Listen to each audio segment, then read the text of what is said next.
Seema, welcome to our channel first flight. आज हम पाठ 2 कक्षा 8 का विज्ञान का जो पाठ 2 है, सूक्ष्म जीव हमारे मित्र या शत्रु, उसमें टॉपिक करने जा रही हैं। भाग 2 है। वो टॉपिक क्या है, विषय क्या है, सूक्ष्म जीवों की हमारे जीवन में उपयोगिता। कि जो ये सूक्ष्म जीव होते हैं ये हमारे जीवन में किस प्रकार से उपयोगी होते हैं। सूक्ष्म जीव हमारे जीवन में बहुत प्रकार से उपयोगी होते हैं। कुछ सूक्ष्म जीव ऐसे होते हैं जो हानिकारक होते हैं, यानी कि जो हमें नुकसान पहुंचाते हैं, जो हमें बीमार करते हैं, हमारे खाने को संदूषित कर देते हैं। जो चीज़ें होती हैं उन्हें, जो हमारा सामान होता है उन्हें खराब कर देते हैं, कपड़े इत्यादि को खराब कर देते हैं। परंतु सभी सूक्ष्म जीव माइक्रोब्स होते हैं, ये हमारे लिए हानिकारक नहीं होते, कुछ लाभदायक भी होते हैं। इनका बहुत सारे जो सूक्ष्म जीव होते हैं इनसे दवाइयाँ बनाई जाती हैं। बेकिंग उद्योग में इनका प्रयोग किया जाता है। इनका औषधि जो दवाइयाँ बनाती हैं वो उद्योग में भी इनका प्रयोग किए होते हैं। इनसे दवाइयाँ बनाई जाती हैं, बेकिंग उद्योग में इनका प्रयोग किया जाता है। इनका औषधि जो दवाइयाँ बनाती हैं वो उद्योग में भी इनका प्रयोग किया जाता है।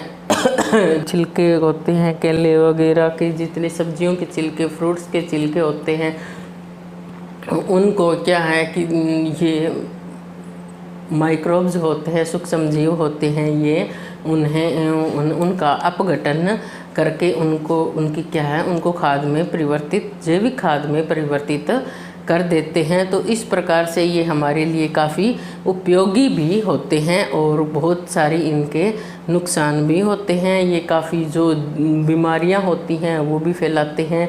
तो अब हम देखते हैं कि सूक्ष्म जीवों की जो हमारे जीवन में उपयोगिता है वो हम देखते हैं कि ये हमारे जीवन में उपयोगी किस प्रकार होते हैं।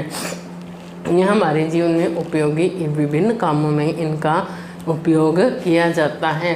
बहुत अल्कोहल यानी कि शराब बनाने में, जो गेहूँ जो इत्यादि के जो छिलके होते हैं, या मतलब संतरे अंगूर से भी शराब बनाते हैं, तो उनसे, उनके रस से इससे क्या है, इसमें यीस्ट पाउडर मिला करके और इनसे क्या होती है, इनमें चीनी मिला करके इससे शराब बनाई जाती है। और औषधियों के उत्पादन में बहुत से जो माइक्रोब्स होते हैं यानी कि सूक्ष्म जीव होते हैं, उनसे औषधियाँ यानी कि दवाइयाँ बनाई जाती हैं। अनेक प्रकार के टीके बनाए जाते हैं, वो भी इनसे बनाए जाते हैं। अल्कोहल बनाने, पर्यावरण को स्वच्छ रखने में, पर्यावरण स्वच्छता में इनका उपयोग किस प्रकार होता है। इनसे जो होते हैं, जो सब्जियों और फलों के छिलके होते हैं, या जो किचन वेस्ट हो गया हमारा, जितना भी जो पक्षियों की जो विष्ठा, बींठ इत्यादि होती हैं, उनका ये सूक्ष्म जीव अपघटन करके उनको खाद में परिवर्तित कर देते हैं। जैसे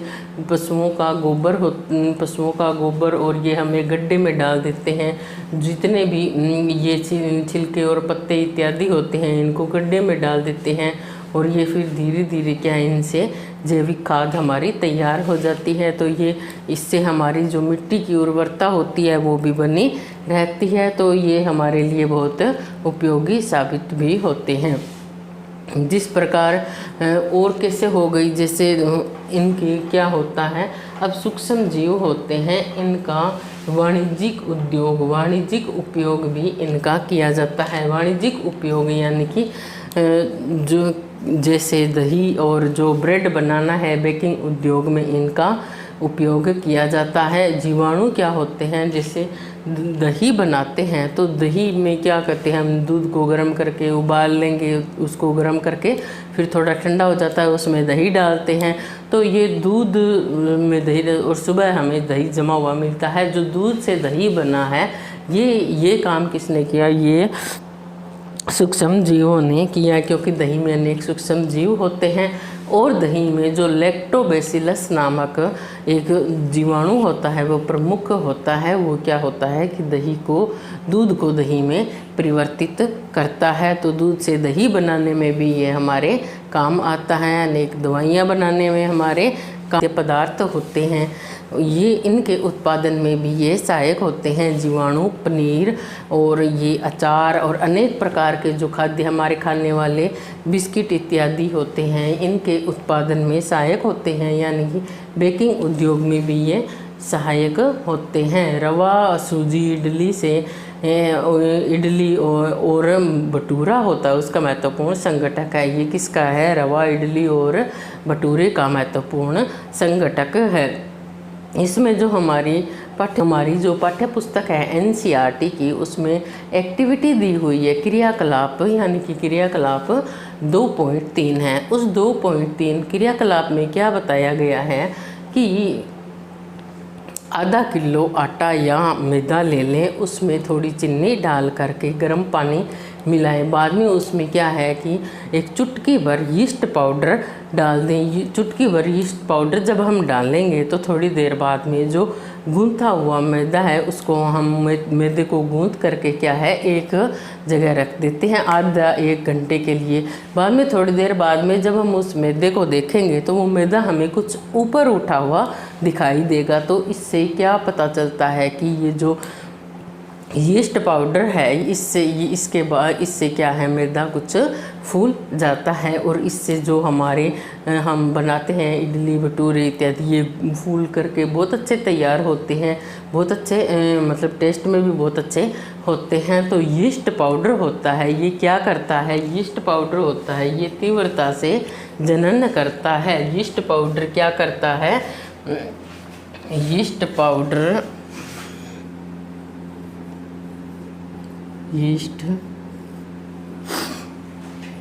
ये जो हमें मैदा था, ये हमें उठा हुआ क्यों पाया गया? क्योंकि जब ये यीस्ट पाउडर होता है, यीस्ट पाउडर के बारे में हम जान लेते हैं। यीस्ट पाउडर होता है, तीव्र श्वसन करता है और ये तीव्र श्वसन करने के दौरान कार्बन डाइऑक्साइड गैस होती है वो उत्पन्न करता है। इस दौरान क्या होते हैं, जो गैस के बुलबुले होते हैं वो उत्पन्न होते हैं और वो क्या करते हैं, यीस्ट को क्या कहते हैं, खमीर। तो खमीर वाला जो मैदा होता है ना, उसका आयतन यानी कि उसका आकार होता है वो बढ़ा देता है। ये इसी कारण ये क्या है, जो यीस्ट पाउडर है, ये बेकिंग उद्योग में यीस्ट पाउडर के उपयोग का आधार है। इसी कारण से, क्योंकि ये जो यीस्ट होता है ये श्वसन के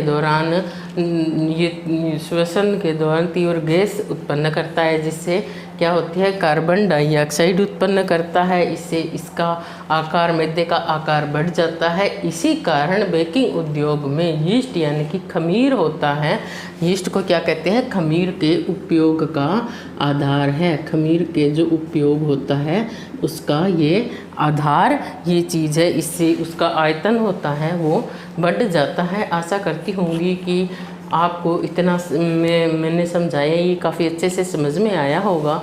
और कमेंट करके आप मुझे बताएं कि आपको कहाँ से क्या टॉपिक समझ में नहीं आया, आगे आपको किस टॉपिक पे वीडियो चाहिए।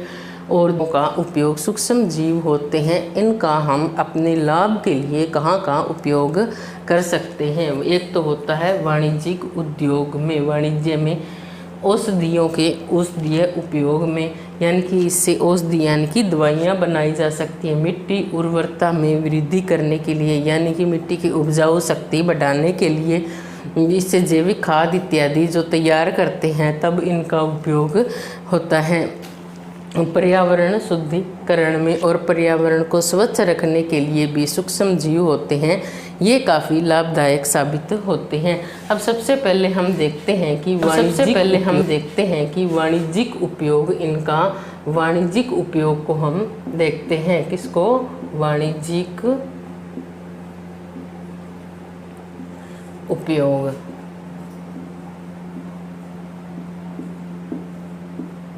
तो इसका जो वाणिज्यिक उपयोग होता है वो किस प्रकार से हम करते हैं।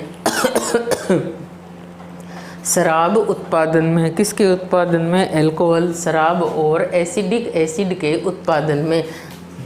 अल्कोहल,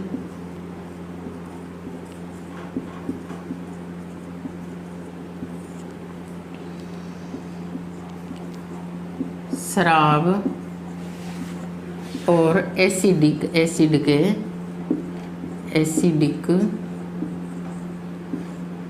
एसिड यानी कि एसिड बनाने में इनके सहायक होता है के उत्पादन में।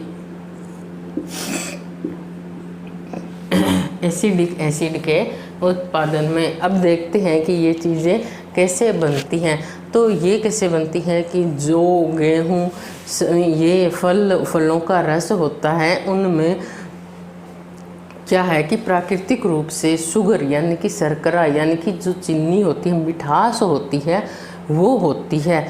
यीस्ट द्वारा एल्कोहल, इसमें यीस्ट पाउडर डाल दें यानी कि खमीर डाल दें तो इससे शराब और ऐसी एल्कोहल का उत्पादन होता है, वो इससे किया जाता है। अब इससे संबंधित जो एक्टिविटी 2.4 है, क्रियाकलाप 2.4 हैं, वो हम देख लेते हैं। क्रियाकलाप 2.4 में क्या कहा गया है कि जो 500 ml एक कोई बीकर है, उसमें 500 ml क्या है बीकर में, उसको 3/4 भाग उसका है वो क्या है कि उसको पानी डालने, यानी कि ये कोई बीकर है, ये कोई बर्तन है, 3/4 इसका आधा तो ये हो गया, ठीक है। और ये इतना मतलब करीबन इतना हम इसको पानी से, इससे किससे भर लें, पानी से भर लें। इसमें 2 से 3 चम्मच क्या डाल लें, चीनी डाल लें। क्या डाल लें, चीनी डाल दें। चीनी डाल दी। चीनी डालने के बाद इसमें क्या है,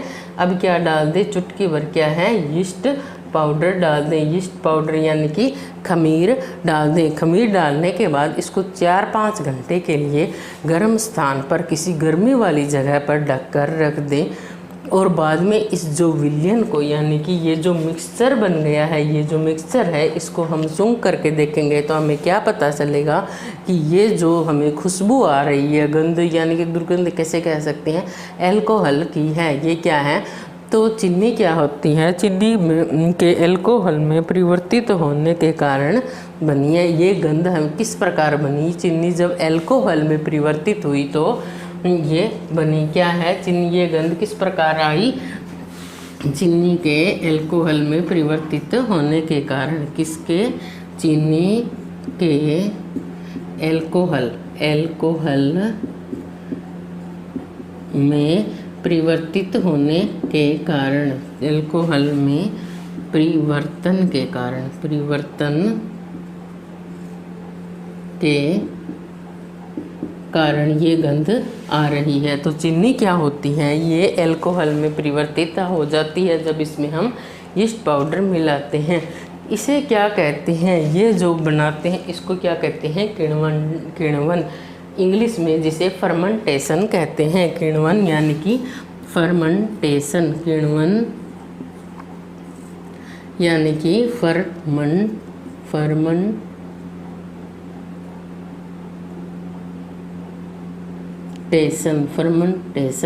इसे क्या कहते हैं, फर्मेंटेशन। अब हम थोड़ा सा ये जो फर्मेंटेशन यानी कि किण्वन होता है, इसके बारे में देख लेते हैं। ये क्या करती है कि चीनी को अल्कोहल में परिवर्तित होने की क्रिया होती है, ये क्या होती है, किण्वन। चीनी के किण्वन क्या होता है, चीनी का अल्कोहल में परिवर्तित होना।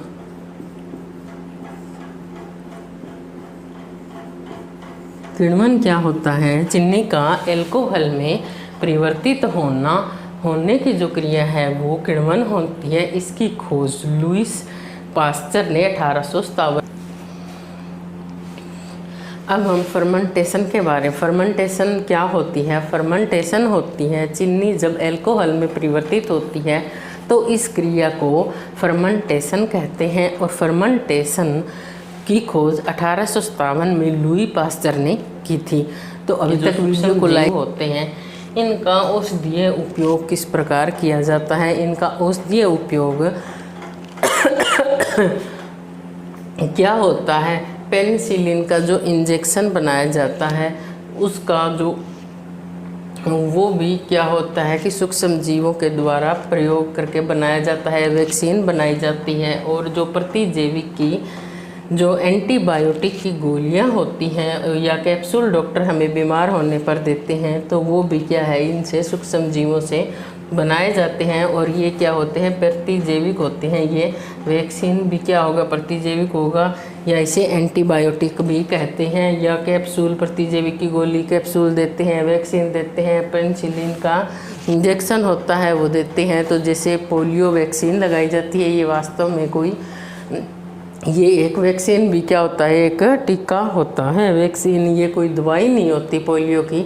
ये क्या है कि ये भी इनसे सूक्ष्म जीवों से बनी है, ये जो पोलियो ड्रॉप बनी है ये, ताकि इससे क्या है कि ये सूक्ष्म जीवों का उपयोग करके बनाई गई है। सूक्ष्म जीवों का संवर्धन करके उनको मतलब कि बढ़ावा दे करके जिस चीज़ में हमें उपयोगी होते हैं उनको पाल करके उनसे क्या होती है कि एंटीबायोटिक या प्रतिजैविक की दवाइयाँ होती हैं वो तैयार की जाती हैं। किस प्रकार की जाती हैं, ये है होती है जो विशेष प्रकार के, मतलब यदि हमें कोरोना के लिए चाहिए था तो उसी प्रकार के जो सूक्ष्म जीव थे, माइक्रोब्स थे, उनको एक जगह पे पाल करके उनसे क्या है कि उनसे ये वैक्सीन तैयार की गई है। ये होती है, ये अनेक रोगों से, अनेक रोगों की चिकित्सा की जाती है, यानी कि जो कई प्रकार की बीमारियां होती हैं उनके इलाज में ये जो प्रतिजैविक होती है ये उपयोग की जाती है। तो औषधीय उपयोग इनका किया जाता है सूक्ष्म जीवों का। सूक्ष्म जीवों का औषधीय उपयोग वैक्सीन हो गई, पेनिसिलिन का इंजेक्शन हो गया, और पेनिसिलिन प्रतिजैविक की गोली, प्रतिजैविक यानी कि एंटीबायोटिक की गोली कैप्सूल दी जाती है वो। और जो ये प्रतिजैविक या एंटीबायोटिक होते हैं ये विशेष प्रकार के सूक्ष्म जीव होते हैं, उनका संवर्धन करके को बनाया जाता है। अनेक रोगों की चिकित्सा इनसे की जाती है। ये हो गया। अब होते हैं जीवाणु या कवक से प्रतिजैविक औषधियों का उत्पादन होता है। जीवाणु या कवक होते हैं, प्रतिजैविक की जो औषधियाँ होती हैं उनका उत्पादन कैसे होता है। जो जीवाणु या कवक कहते हैं, कवक नामक जीवाणु होता है, उससे जो प्रतिजैविक की यानी कि एंटीबायोटिक की जो औषधियाँ यानी कि दवाइयाँ, कैप्सूल, इंजेक्शन, वैक्सीन वगैरह जो हम कहते हैं उनका उत्पादन किया जाता है। सामान्य जो उपयोगी होती है प्रतिजैविक यानी कि एंटीबायोटिक, वो कौन कौन सी होती है, वो तीन होती है, टेट्रासाइक्लिन, स्ट्रेप्टोमाइसिन और एरिथ्रोमाइसिन। कौन सी होती हैं, स्ट्रेप्टोमाइसिन, टेट्रासाइक्लिन और एरिथ्रोमाइसिन, ये तीन होती हैं। ये सामान्य उपयोगी प्रतिजैविक होते हैं। इनका उपयोग सामान्य तौर पर किया जाता है। 29 में अलेक्जेंडर फ्लेमिंग जीवाणु रोगों से बचाव के लिए एक संवर्धन पर प्रयोग कर रहे थे, तो उन्होंने अचानक एक संवर्धन तस्तरी जो थी उस पर क्या है, हरे रंग की जो फफूंद थी उसको तैरते हुए उसके छोटे छोटे बीजाणु देखे तो पाया कि ये फफूंद के जीवाणु थे, ये फफूंद थी, ये जीवाणु वृद्धि को रोक रही थी। फफूंद को क्या पाया कि फफूंद थी, ये जीवाणु वृद्धि को रोक रही थी। तो और बहुत से जो जीवाणु थे वो फफूंद द्वारा मारे भी जा रहे थे। तो फफूंद से फिर क्या बनाई गई, पेनिसिलिन बनाई गई। तो इन्होंने क्या किया, फफूंद से पेनिसिलिन बनाई। फफूंद, जो फफूंदी होती है उससे क्या बनाई, पेनिसिलिन। तो पेनिसिलिन का निर्माण किससे होता है, फफूंद से। पेनिसिलिन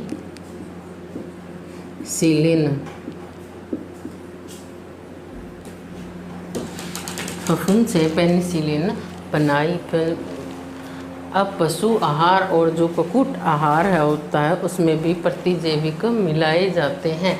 पशु आहार, पशुओं का जो चारा होता है, और पशु आहार और जो कुक्कुट आहार होता है, कुक्कुट आहार उसमें प्रतिजैविक मिलाई जाती है। पशु आहार इसमें क्या मिलाई जाती है, इनमें क्या मिलाई जाती है, प्रतिजैविक मिलाई जाती है। प्रतिजैविक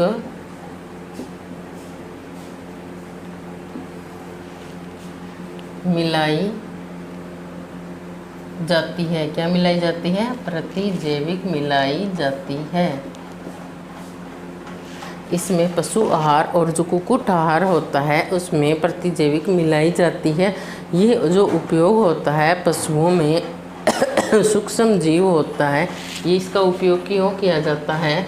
इसमें ये जो क्यों मिलाई जाती है प्रतिजैविक? क्योंकि इसमें जो पशु होते हैं उसमें जो सूक्ष्म जीव होते हैं उनका जो संचरण होता है उन्हें रोकने के लिए ये मिलाई जाती है। कुछ पौधों में जो रोग नियंत्रण होता है, कुछ प्रतिजैविक का उपयोग और कहाँ किया जाता है? कुछ पौधों में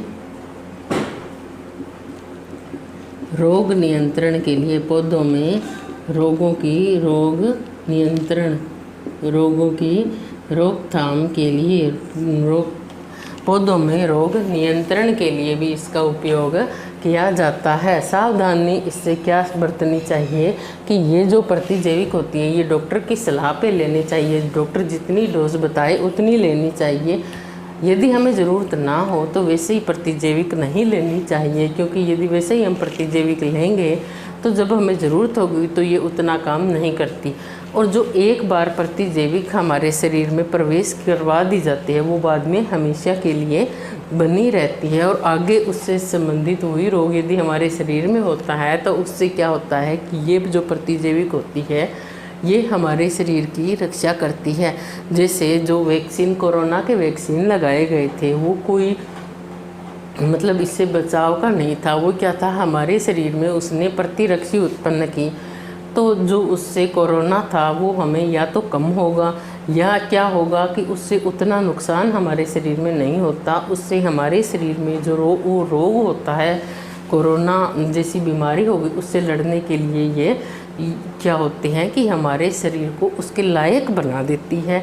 तो उससे हमारा शरीर लड़ सकता है। कई हम देखते हैं कि जो ये नई बीमारियां आती हैं तो ये अचानक महामारी आती है, उनसे बड़े पैमाने पे हानि होती है और बाद में जो इनकी वैक्सीन वगैरह, इनके जो उपचार हो जाते हैं तो इनसे नियंत्रण हो जाता है। जैसे टीबी में भी सर्दी जुकाम के लिए प्रतिजैविक दी जाती है। और ये जो फ्लू होता है इसमें प्रतिजैविक उपयोगी नहीं होता। सर्दी जुकाम और फ्लू में ये उपयोगी नहीं होता, क्योंकि ये रोग जो होते हैं ये सूक्ष्म जीवों द्वारा नहीं, ये क्या होते, जीवाणु द्वारा नहीं होते, ये विषाणु द्वारा होते हैं। अनावश्यक जो प्रतिजैविक है ये हमारे शरीर उपयोगी जो जीवाणु होते हैं ना वो मार देते हैं। तो फिर ये हमारे शरीर में जा कर के नुकसान। वैक्सीन, अब हम वैक्सीन के बारे में देखते हैं। वैक्सीन क्या होती है? ये जो रोग कारक सूक्ष्म जीवों से लड़ने के लिए ये क्या होते हैं, शरीर में प्रतिरक्षी उत्पन्न करती है। क्या करती है? ये शरीर प्रतिरक्षी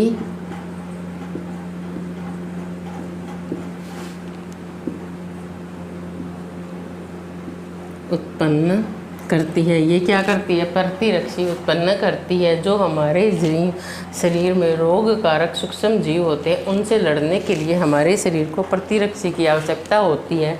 वो प्रतिरक्षी हमारे शरीर में वैक्सीन उत्पन्न करती है।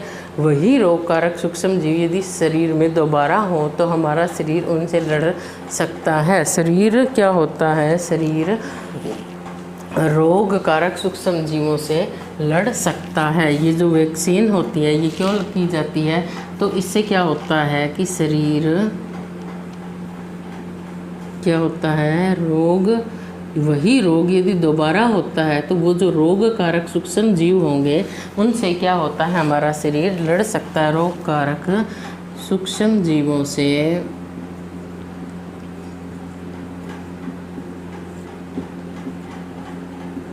लड़ सकता है। क्या कर सकता है? लड़ सकता है।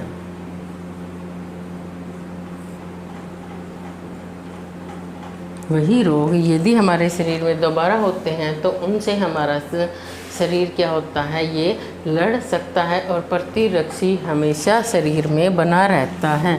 प्रतिरक्षी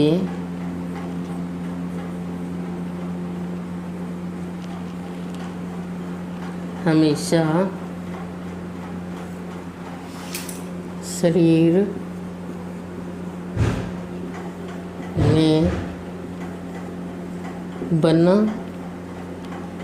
रहता है। प्रतिरक्षी होता है, वो हमारे शरीर में सदा के लिए बना रहता है। जैसे कोरोना का इंजेक्शन उनको जिनको लग गया है, उन्हें कभी भी भविष्य में यदि कोरोना होगा तो वो क्या है, हमारा शरीर उससे लड़ लेगा। हमें हर बार कोरोना का इंजेक्शन लगवाने की कोई ज़रूरत नहीं होगी। तो उससे क्या होगा, इस प्रकार भी क्या होता है, टीका भी इसी प्रकार काम करता है। टीका भी क्या होता है, इसी तरीके से क्या होता है, टीका होता है, वो भी टीका इसी तरह काम करता है, इसी तरह काम करता है।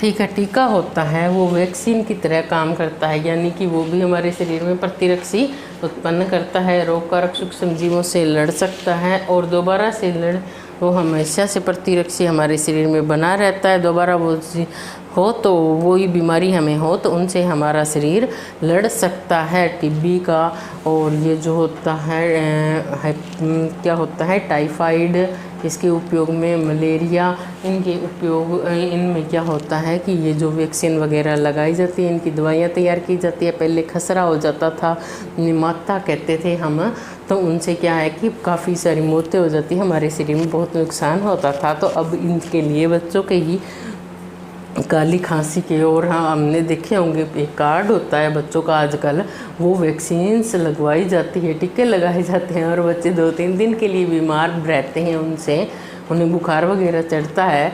तो उसे फिर वो टीके फिर हम क्यों लगवा रहे हैं, वो हम इसलिए लगवा रहे हैं क्योंकि वो बीमारियां बच्चों को होती ही है।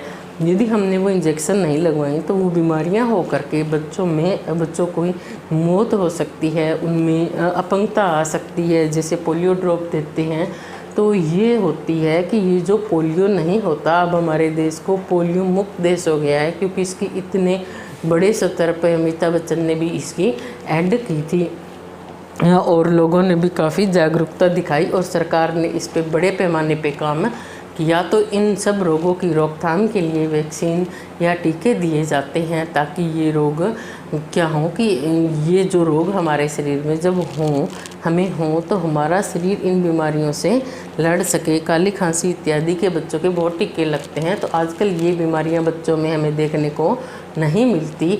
ये सब हमारे सूक्ष्म जीवों का जो हमने औषधि उपयोग किया, ये उसी का कमाल है।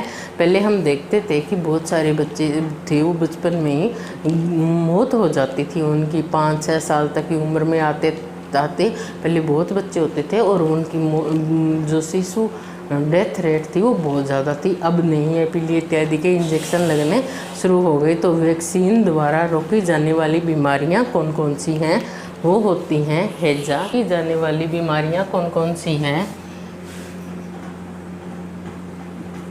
रोकी जाने वाली बीमारियां, इससे रोकी जाने वाली बीमारियां हैं वो है चेचक। कौन सी है, चेचक, टीबी, चेचक, टीबी और चेचक, टीबी, हैजा, क्षय रोग,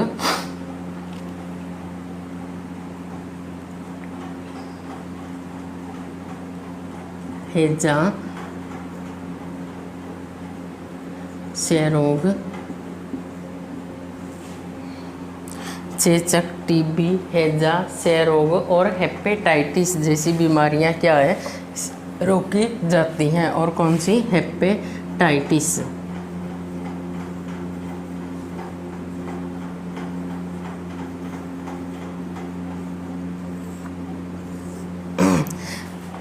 वैक्सीन द्वारा चेचक, टीबी, हैजा, क्षय रोग और हेपेटाइटिस जैसी बीमारियां होती हैं, उन्हें रोका जा सकता है। 1798 में एडवर्ड जेनर ने जो चेचक का टीका था, इसका आविष्कार किसने किया था, 1798 में एडवर्ड जेनर ने। किसने, एडवर्ड जेनर ने। किसने किया था, 1798 में एडवर्ड जेनर ने चेचक के टीके की खोज की थी। पोलियो ड्रॉप जो होती है वो भी एक वैक्सीन होती है जो बच्चों को पिलाई जाती है। और चेचक के विरुद्ध जो विश्व व्यापी अभियान चलाया गया था उसमें विश्व के अधिकांश भागों से चेचक का उन्मूलन हो गया था। जो चेचक के विरुद्ध विश्वव्यापी अभियान चलाया गया था उससे क्या था कि जो विश्व के अधिकांश भाग होते हैं कि सूक्ष्म जीवों की उपयोगिता के बारे में हम पढ़ रहे हैं। और सूक्ष्म जीव होते हैं वाणिज्यिक, इनका उपयोग किया जाता है, वाणिज्य में उपयोग किया जाता है, औषधीय उत्पादन में इनका प्रयोग किया जाता है। और तीसरे नंबर पे आता है जो मिट्टी की उर्वरता होती है, यानी कि जो मिट्टी की उपजाऊ शक्ति होती है वो बढ़ाने के लिए इनका उपयोग किया जाता है। क्योंकि जो हम पशुओं के जो गोबर होते हैं वो एक खड्डे में डालते जाते हैं, और जो पेड़ों के पत्ते वगैरह और जो भी किचन अपशिष्ट होता है, किचन वेस्ट होता है वो डाल देते हैं, और वो क्या होता है वो खाद में बदल जाते हैं। ये खाद होती है, ये खाद में किसके कारण बदलता है? सूक्ष्म जीवों के कारण ये खाद में परिवर्तित होते हैं। इनसे जो वर्मी कंपोस्ट होती है वो तैयार होती है, वो गोबर की खाद होती है वो बहुत अच्छी तैयार होती है। ये किस काम आती है? ये हम खेतों में डालते हैं और उससे हमारी खेतों में जो होती है उपजाऊ शक्ति बढ़ती है। उससे क्या होती है कि फसलें बहुत अच्छी होती है। तो मृदा की उपजाऊ शक्ति, मिट्टी की जो उर्वरता, यानी कि जिसमें बहुत अच्छी फसल होगी, वो शक्ति बढ़ाने के लिए हम सूक्ष्म जीवों का उपयोग करते हैं। जो जीवाणु और हरे नीले शैवाल होते हैं ये वायुमंडल में जो नाइट्रोजन होती है उसके स्थिरीकारक होते हैं। मृदा जो नाइट्रोजन है वो संवर्धन और उसकी उर्वरता में वृद्धि करते हैं। तो इन्हें क्या कहते हैं? जैविक नाइट्रोजन स्थिरीकारक कहते हैं। इससे क्या होती है कि मिट्टी की जो उपजाऊ शक्ति है वो बढ़ जाती है, इससे हमारी फसलें बहुत अच्छी होती है और किसान भाइयों की इनकम होती है और हमें बहुत अच्छा भोजन मिलता है। भोजन कैसे मिलेगा?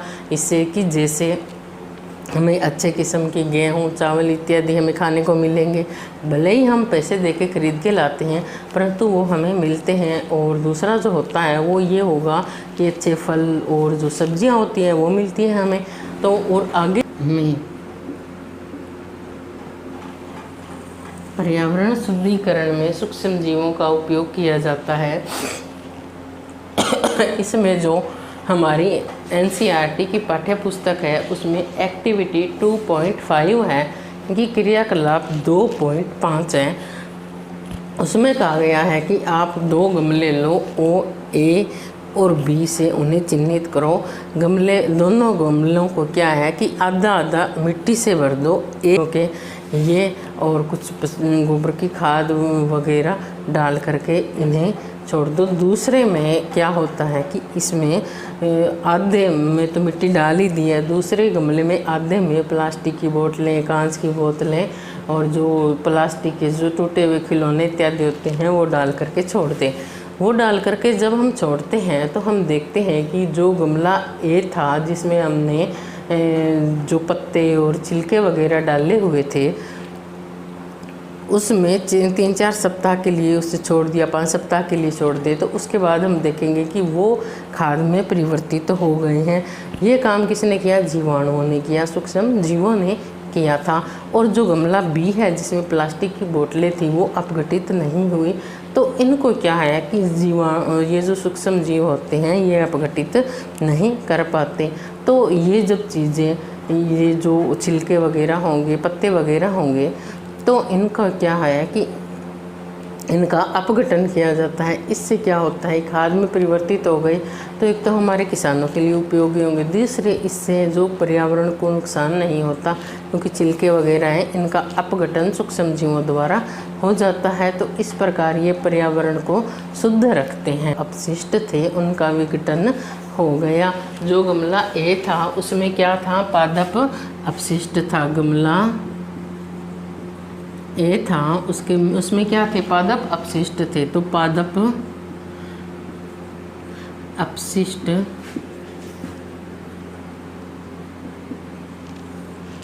का विघटन, उनका क्या हो गया? विघटन हो गया। और जो उसमें क्या था, पादप अपशिष्ट का विघटन हो गया।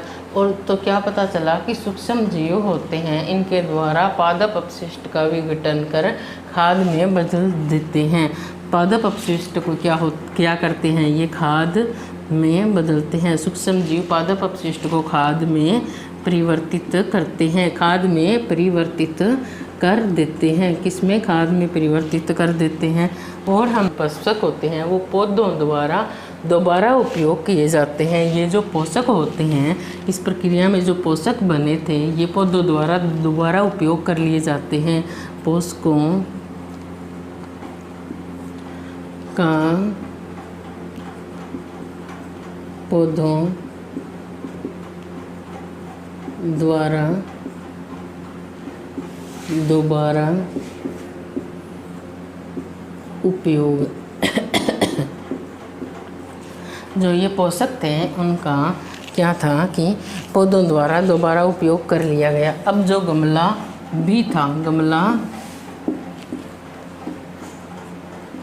भी था उसमें क्या हुआ कि जो उसमें पॉलीथीन की थैली या जो बोतलें रखी हुई थी, कांच की बोतलें थी, और ये क्या थी, खिलौने के टुकड़े थे, इसका इस प्रकार का परिवर्तन नहीं हुआ। इनका जो पादप इनका विघटन नहीं हुआ, विघटन था वो नहीं हुआ, विघटन नहीं हुआ, इनका विघटन क्या है, नहीं हुआ। तो अब इसका क्या हुआ कि इनका विघटन जब नहीं हुआ तो ये जो थे सूक्ष्म जीव इनको खाद में परिवर्तित नहीं कर सकते। तो और भी लिखा, दोनों गमलों को आधा मिट्टी से भरा, एक में हमने पादप अपशिष्ट डाले, दूसरे में हमने पॉलीथीन की थैलियाँ, बोतलें, कांच की बोतलें और क्या थे वो प्लास्टिक के खिलौने डाले। तो जो था हमारा गमला ए, उसमें जो पादप अपशिष्ट थे उनका विघटन करके सूक्ष्म जीवों द्वारा क्या उनको खाद में परिवर्तित कर दिया गया। पर जो गमला बी था उसमें जो अपशिष्ट जो हमने प्लास्टिक का सामान डाला हुआ था या कांच की बोतलें डाली हुई थी उनका विघटन नहीं किया गया। तो अब क्या होता है कि जो पादप गमले ए में जो पादप अपशिष्ट थे उनका विघटन हो गया, तो इनको सूक्ष्म जीव खाद में परिवर्तित कर दिया। इनका बन क्या गया, खाद में परिवर्तित कर गया। परंतु प्लास्टिक के सामान को सूक्ष्म जीव खाद में नहीं बदल सकते। दूसरा था ये था कि ये जो बने हुए पोषक थे इनका पौधों द्वारा दोबारा उपयोग कर लिया जाता है, परंतु जो प्लास्टिक का सामान होता है, कांच का सामान होता है, पॉलीथीन की थैलियाँ होती हैं, वो तो उनको तो सूक्ष्म जीव मतलब उनका अपघटन ही नहीं होता हजारों साल तक, तो उनका दोबारा उपयोग नहीं होता। इस वजह से वो पॉलीथीन हमारे पर्यावरण के लिए हानिकारक होता है। और इस तरीके से जो सूक्ष्म जीव होते हैं वो क्या होते हैं कि ये जो पादप अपशिष्ट होते हैं इनका विघटन कर देते हैं, इनका खाद में परिवर्तित हो जाते हैं। तो इससे हमारे पर्यावरण में स्वच्छता बनी रहती है। इस कारण से सूक्ष्म जीव हमारे मित्र कहे जाते हैं। तो हमने सूक्ष्म जीवों की उपयोगिता के बारे में पढ़ा। ये क्या थे, जो हानिकारक और दुर्गंध युक्त पदार्थ होते हैं उनको भी सूक्ष्म जीव न्यूनीकरण करने के लिए सूक्ष्म जीवों को उपयोग करते हैं, और इससे क्या होते हैं कि पर्यावरण का शुद्धिकरण होता है। तो हमने सूक्ष्म जीवों की उपयोगिता के बारे में पढ़ा। सूक्ष्म जीव हमारे कहाँ कहाँ काम आते हैं। सूक्ष्म जीव होते हैं इनसे अल्कोहल, शराब, एसिडिक एसिड उत्पादन किया जाता है। बेकिंग उद्योग में इसको काम लिया जाता है, क्योंकि यीस्ट पाउडर डाल करके हम रवा, इडली इत्यादि में, भटूरे इत्यादि बनाने में हम इनका प्रयोग करते हैं। वाणिज्य में इनका उपयोग किया जाता है। अनेक प्रकार की दवाइयाँ बनाई जाती हैं। हैजा, टाइटनी, चेचक, टीबी, हेपेटाइटिस जैसी बीमारियाँ, पोलियो जैसी बीमारियाँ होती हैं, कोरोना जैसी बीमारियाँ थी, उनकी रोकथाम के लिए सूक्ष्म जीवों का उपयोग करके वैक्सीन बनाई गई।